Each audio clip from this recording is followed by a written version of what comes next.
बड़ी खबर आ रही है। एनडीए विधायक दल के नेता नीतीश कुमार को चुन लिया गया है। नीतीश कुमार ही बिहार के अगले मुख्यमंत्री होंगे। कल 10वीं बार सीएम पद की वो शपथ लेंगे। 20 साल तक मुख्यमंत्री रहने के बाद एक बार फिर से मुख्यमंत्री का पदभार और राज्य का कमान नीतीश कुमार के हाथ में होगा। जनता ने एक बार फिर से उनको अपना बहुमत देकर मुख्यमंत्री चुना है और विधायक दल ने भी उन्हें अपना मुख्यमंत्री चुन लिया है। तो एक बार फिर से मुख्यमंत्री पद की शपथ लेंगे और ये 10वीं बार होगा जब नीतीश कुमार मुख्यमंत्री पद की शपथ लेने जा रहे हैं। कल 11:30 बजे शपथ ग्रहण कार्यक्रम रखा गया है। 11:30 बजे शपथ लेंगे नीतीश कुमार और उनके मंत्रिमंडल के नेता।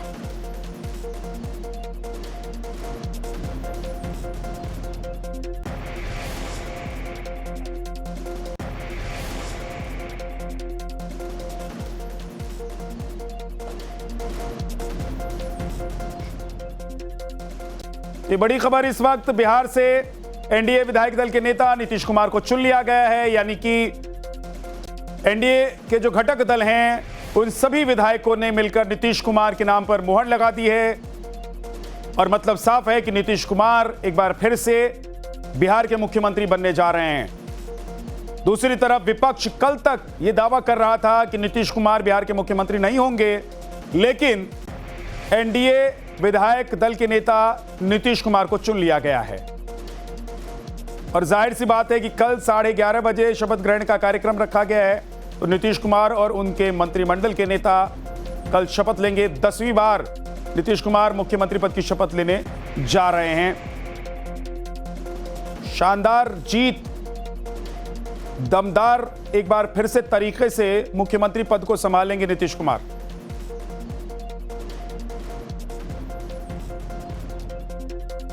थोड़ी देर में राज्यपाल से मुलाकात कर दावेदारी पेश करेंगे नीतीश कुमार और उसके बाद कल शपथ ग्रहण का कार्यक्रम है। ये पूरी प्रक्रिया संवैधानिक है, लिहाजा इसको कल शपथ ग्रहण से पहले पूरा करना होता है। और आप देख रहे हैं कि आपको एनडीए के तमाम नेता दिखाई दे रहे हैं इस वक्त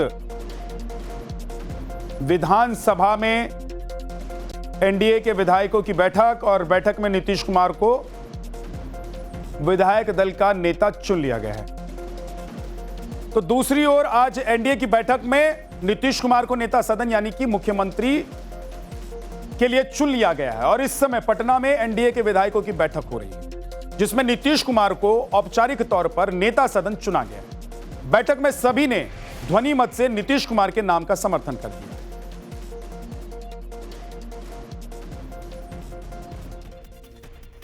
और जल्दी से आपको नीतीश कुमार के अब तक के राजनीतिक सफर के बारे में बता देते हैं। दरअसल छात्र आंदोलन से निकले नीतीश कुमार 1985 में पहली बार हरनौत से विधायक बने। 1989 में बाढ़ लोकसभा सीट से चुनाव उन्होंने जीता और नीतीश कुमार लगातार 15 साल तक सांसद रहे। 1998-99 में अटल सरकार में पहली बार रेल मंत्री बनाए गए। 2000 में सीएम बने। 7 दिन में इस्तीफा उन्हें देना पड़ा। 2005 में आरजेडी को हराकर एनडीए सरकार के सीएम बने वो। 2010 में जेडीयू बीजेपी की फिर से बहुमत की सरकार बनी। 2014 में नीतीश ने पहली बार एनडीए से किनारा कर लिया और 2015 में आरजेडी कांग्रेस के साथ मिलकर उन्होंने सरकार बनाई। 2017 में फिर नीतीश ने यू टर्न ले लिया, एनडीए में लौट आए। 2022 में नीतीश ने पलटी मारी, महागठबंधन के साथ सरकार बनाई और 2024 में एनडीए में वापसी की। सीएम के पद पर नीतीश बरकरार रहे। 2025 में नीतीश के नेतृत्व में एनडीए की प्रचंड जीत हुई। और हमारे सहयोगी पटना से इस वक्त जुड़ गए हैं साकेत कुमार। साकेत, क्या एनडीए के विधायक दल का नेता चुन लिया गया है नीतीश कुमार को? और जैसा कि विपक्षी पार्टियां अभी तक लगातार दावा कर रही थी कि अंतिम तक देखिएगा नीतीश कुमार मुख्यमंत्री नहीं बनेंगे, आज उस पर मोहर लग गई कि नीतीश कुमार ही मुख्यमंत्री बने।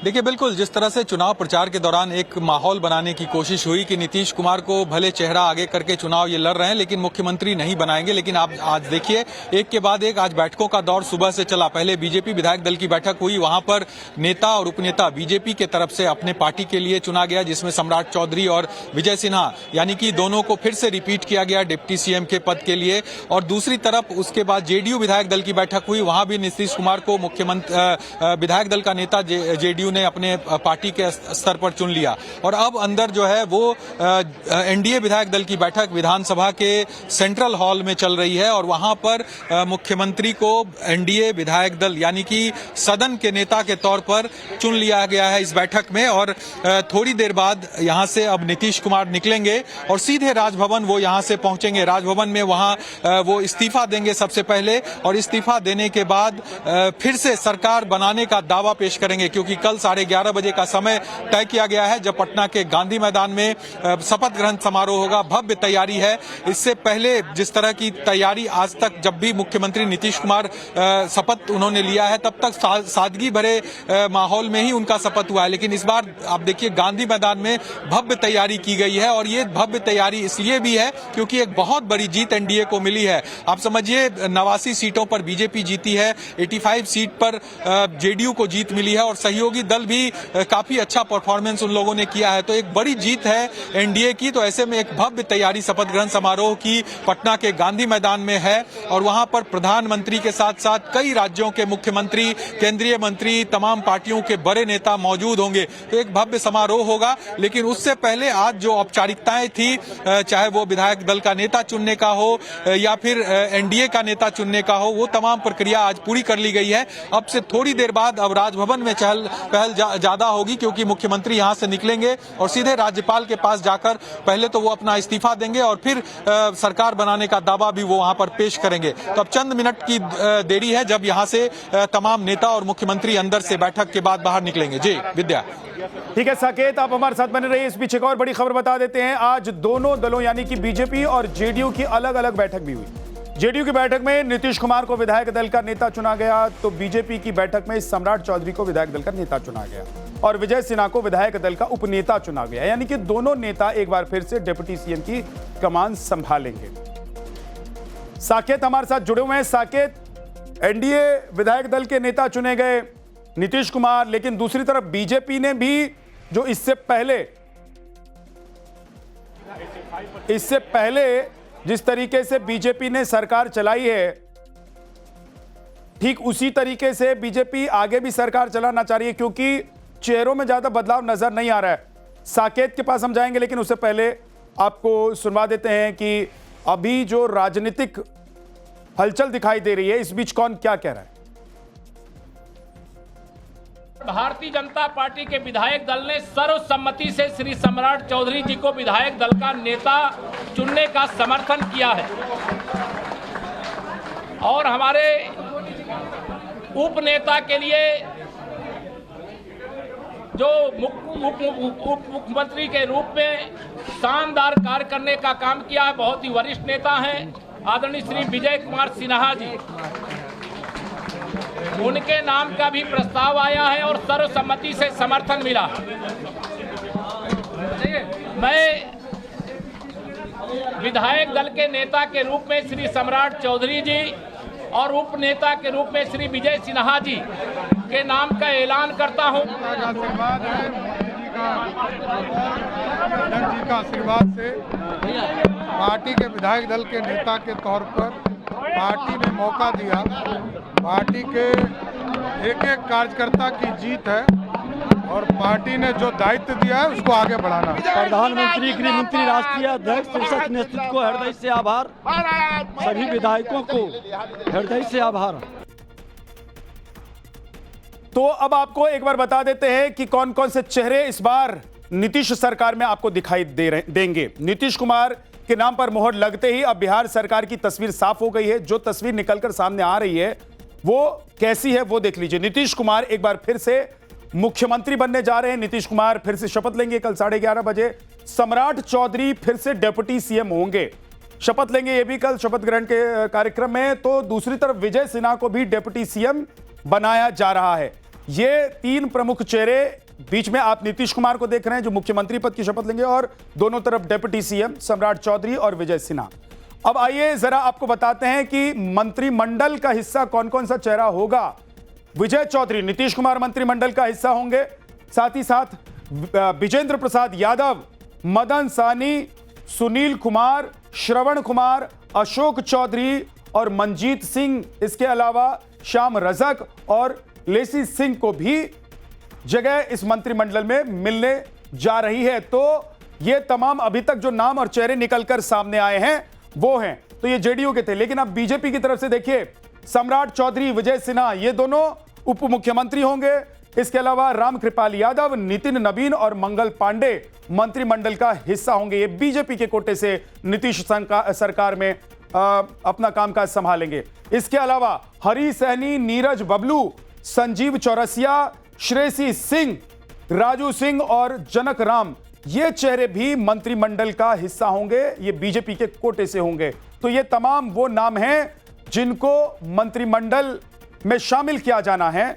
और ऐसा जो कल शपथ ग्रहण का कार्यक्रम होने जा रहा है, उस शपथ ग्रहण के कार्यक्रम में ये सभी शपथ लेंगे।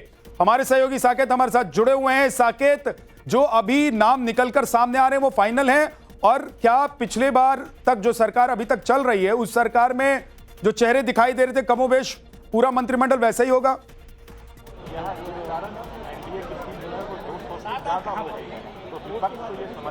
देखिए, कुछ चेहरे जरूर पिछले सरकार में जो काम कर रहे थे मंत्री पद पर वो रिपीट किए जाएंगे, जिसमें दोनों डिप्टी सीएम माना जा रहा है कि रिपीट होंगे, चूंकि सम्राट चौधरी का तय है और विजय सिन्हा का भी उपनेता उन्हें बनाया गया है। इसके अलावा मंगल पांडे का जिक्र करें या फिर और भी जो फर्स्ट लाइनर जो मंत्री थे वहां, चाहे वो नितिन नवीन हो या फिर जनक राम हो, ये तमाम लोग, हरी सहनी हो, इन लोगों को जगह मिलेगी मंत्रिमंडल में। लेकिन इस बार सबसे अहम होगा महिलाओं की भागीदारी, क्योंकि महिलाओं ने जिस तरह से वोट किया है एनडीए को, और ये जो बड़ी जीत मिली है, लैंडस्लाइड विक्ट्री जो एनडीए को मिली है, उसके पीछे महिला वोटर सबसे इंपॉर्टेंट रोल उन्होंने प्ले किया है। और निश्चित तौर पर इस बार मंत्रिमंडल में भी महिलाओं की दावेदारी आपको अच्छी खासी दिखेगी। इसमें कई नाम भी चल रहे हैं। श्रेयसी सिंह की बात करें, वो स्पोर्ट्समैन भी है, वो निशानेबाज है, उनको रखा जा सकता है इस बार मंत्रिमंडल में, ऐसी चर्चा है। लेसी सिंह जेडीयू कोटे से पिछले बार भी मंत्री थी, इस बार भी उनको मंत्री बनाया जाएगा। शीला मंडल पिछली बार मंत्री थी, इस बार भी उनको रिपीट करने की चर्चा है। इसी तरह कई ऐसे नाम हैं जिनको इस बार मंत्रिमंडल में जगह दी जाएगी। सबसे अहम है जो यहाँ पर जो चर्चाएं चल रही है, चाहे नीरज बबलू की बात करें, श्रवण कुमार को रिपीट किया जा रहा है, विजय चौधरी को रिपीट किया जा रहा है, विजेंद्र यादव को रिपीट किया जा रहा है, ऐसे तमाम जो बड़े नाम है। ठीक है, बहुत बहुत शुक्रिया साकेत इस पूरी जानकारी के लिए।